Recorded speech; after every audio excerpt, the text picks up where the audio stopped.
In this episode, what makes a great black and white photograph?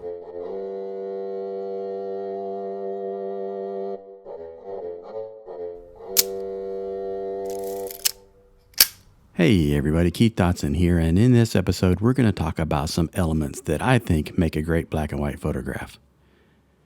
Art is a very subjective topic, of course, but since I specialize in black and white photographs, I thought I'd describe the qualities I believe make a strong black and white image.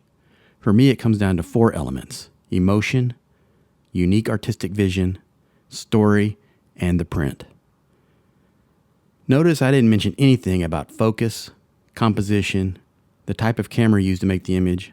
Those things matter, but they're basics that fall secondary to and serve in support of the artist's unique vision.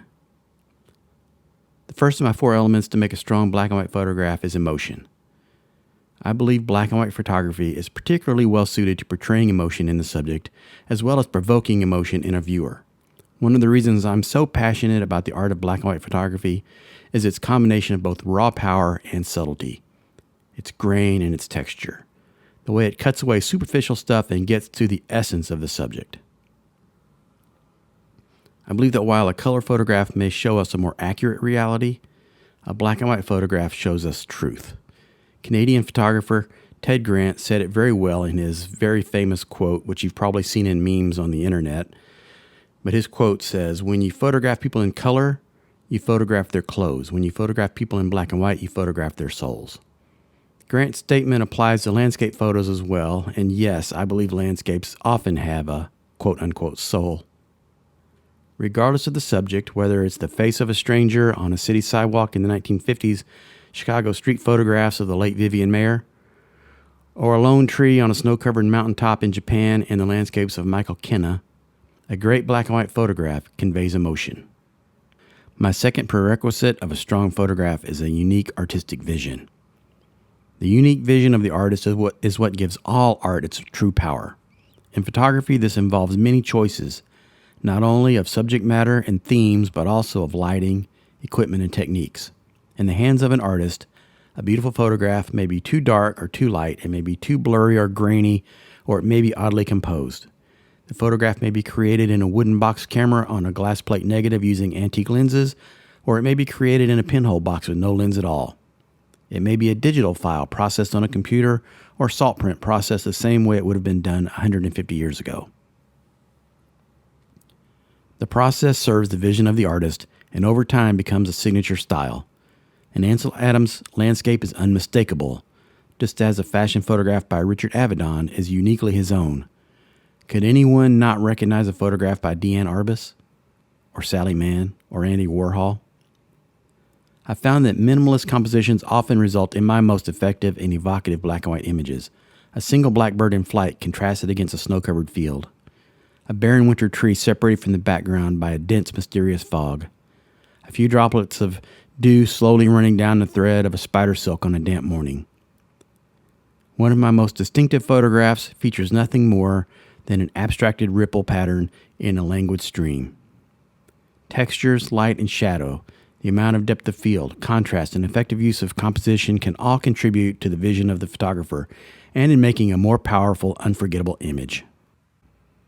A good photograph often tells at least part of a story, and is often part of a continuum of the artist's work that expands on a theme.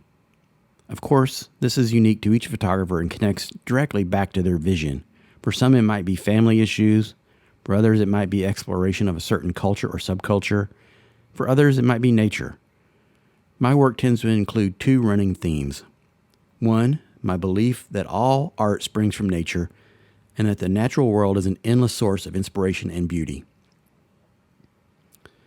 2, the idea that most landscapes are more than just landscapes, having been shaped by their histories and the people who lived, worked, or died there. What happened there? Who walked that ground long before I did?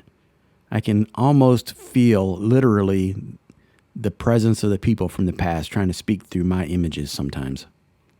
Black and white photography is perfectly suited for communicating this kind of story. The photograph may suggest ideas in the mind of the viewer, or it may create questions. Often the work of the late great master of street photography, Gary Winogrand, left the viewer puzzled. He loved to photograph groups of people looking at some unseen action outside the frame. What had those people so transfixed? The question goes unanswered. In one photograph, he shot a crowd of people on a New York City sidewalk.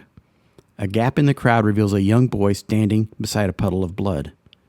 On the left side of the frame, we see the legs and shoes of a man on the ground, surrounded by other people. Are they trying to help him? How did he get hurt? Is he a relative of the boy? We don't know the answers. Yet one writer on Literary Hub said that a Winogrand photograph contains an entire novel.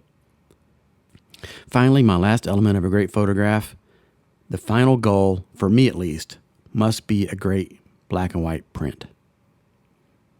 Photography is ubiquitous these days, and most people experience photos on the internet. But a black and white photograph must be seen in print.